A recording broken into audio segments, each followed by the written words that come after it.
Flashback to 2010 on Chinese New Year's. My sister and I wait hungrily but patiently in the kitchen as my mom applies the finishing touches to the Taiwanese popcorn chicken by sprinkling the dish with a splash of cayenne pepper. I eagerly take that first bite into the popcorn chicken, enjoying the fried crunchiness of the skin and the savory flavor stemming from within. It is important to understand that night markets are an invaluable part of Taiwanese culture. Even the government of Taiwan has talked about the significance, stating that there are, quote, markets that offer a wide variety of authentic Taiwanese food and drink, as well as unique Taiwanese products. They are both practical and inexpensive and play an important part in the lives of Taiwanese people. However, night markets were not recognized as an important factor in the tourism aspect of Taiwanese culture and economy until around 2002, when the government decided to add night markets to the annual survey report of the Tourist Bureau as a popular international attraction site when visiting a country. After the government began to realize the economic potential of night markets, they began offering opportunities and incentives for local businesses in order to further improve the economy.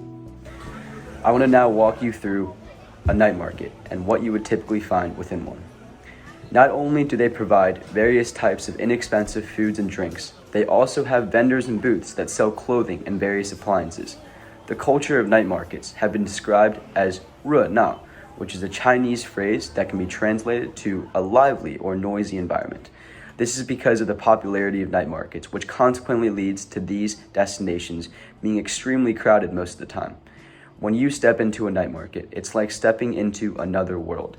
The various smells, sights, and sounds that you encounter are endless, which provides excitement and a sense of curiosity for what one might encounter for each visit to the night market. There are downsides to this constant noise and energetic atmosphere, however. Residents that live near night markets have often been found complaining about how their once quiet neighborhoods have now been infringed upon by the expansion of more vendors and booths within night markets. One example is the Shide night market. There are numerous laws and regulations attempting to control noise after a certain hour in the night. However, since it has not been strictly enforced, this leads to more tension between the business owners and local residents. Now, enough about the downsides of night markets. Here are a few clips from my interview with Ellen as she talks about her personal experiences with Taiwanese popcorn fried chicken and night markets. So Ellen is my cousin, and we would frequently travel to Taiwan all the time. And when we were in Taiwan, we would always spend time at the night markets and just enjoy a lot of food there. And one particular dish that we would always enjoy would be the Taiwanese popcorn fried chicken. How would you describe night markets in Taiwan, and how do you think that impacts Taiwanese culture, as well as how does that impact food in general in Taiwan? I would describe night markets as very vibrant. Night markets are a really big part of Taiwanese culture, I feel like, especially for tourists as well. Everyone who goes to Taiwan go with night markets in mind. How do you describe this dish in general, and then also specifically in regards to at night markets?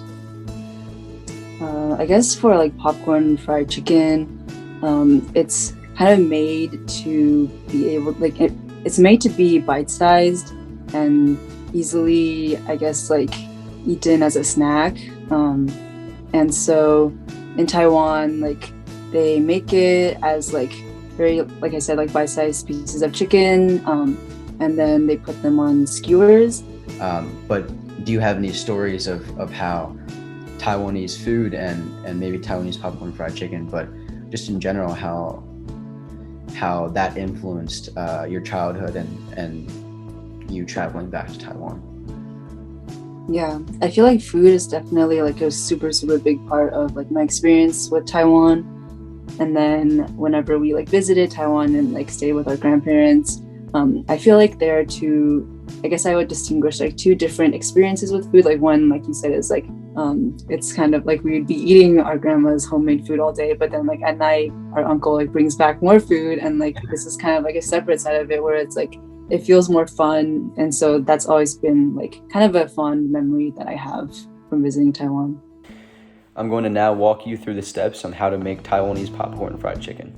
First, you cut the chicken into bite-sized pieces before you add the soy sauce and other spices such as garlic powder, onion powder, and wuxiangfen, which is a 5-spice seasoning that's extremely important.